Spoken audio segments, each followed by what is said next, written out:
അല്ല, ഫിറ്റ്നസ് അവർ വാങ്ങിയിട്ടുണ്ടെന്നാണ് പറയുന്നത്. അത് പരിശോധിക്കാൻ വേണ്ടി പറഞ്ഞിട്ടുണ്ട്. ഫിറ്റ്നസിന്റെ ലഭിച്ച കോപ്പി എടുക്കാൻ വേണ്ടി പറഞ്ഞിട്ടുണ്ട്. ആ ഫിറ്റ്നസ് കൊടുത്തവർ അതിന് മറുപടി പറയേണ്ടി വരും. ഒരു കാരണവശാലും ഇതിന് ഫിറ്റ്നസ് കൊടുക്കാൻ വേണ്ടി പാടില്ലല്ലോ.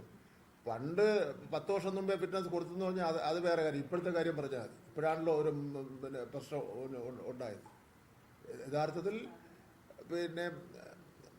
ഒരു കാരണവശാലും ആ ലൈൻ അതുവഴി പോകാൻ അനുവാദം കൊടുക്കാൻ പറ്റില്ലാത്ത കാര്യമാണ്. ഇന്നലെ ഈ സംഭവം ഉണ്ടായ മണിക്കൂറിനകം അത് അവിടെ കട്ട് ചെയ്തല്ലോ. അത് കട്ട് ചെയ്ത് നടപടി സ്വീകരിച്ചല്ലോ. അപ്പൊ അതിന്റെ അർത്ഥം നടക്കാത്ത കാര്യമൊന്നും അല്ലല്ലോ.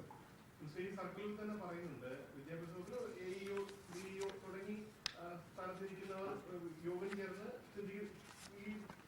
മുന്നൊരുക്കങ്ങൾ വിലയിരുത്തണമെന്ന് പറയുന്നുണ്ട്. അത്തരത്തിൽ ഉന്നത ഉദ്യോഗസ്ഥരുടെ ഭാഗത്തുനിന്ന് അങ്ങനെ വിലയിരുത്തലുണ്ടായി? അല്ല, അത് എനിക്ക് അത് അറിയില്ലല്ലോ. കേരളത്തിലാകെ നടന്നിട്ടുള്ളതാണല്ലോ. നമുക്ക് അത് വിലയിരുത്തൽ നടത്തിയതിനെ സംബന്ധിച്ചിടത്തോളം രേഖ തന്നെ വാങ്ങാൻ വേണ്ടി പോവുക.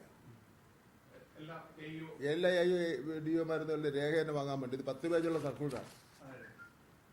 മുഖ്യമന്ത്രി വിളിച്ചുകൂട്ടിയ യോഗത്തിൽ ചർച്ച ചെയ്ത കാര്യമാണ്. ഇനിയിപ്പോൾ ആരാ ഇതിൽ ഇടപെട്ടത്? മുഖ്യമന്ത്രി ഇന്നലെ ഡൽഹിയിൽ നിന്ന് 2-3 പ്രാവശ്യം വിളിച്ചിരുന്നു കാര്യങ്ങളിൽ ഇടപെട്ട കാര്യങ്ങൾ ചെയ്തതിന് വേണ്ടി.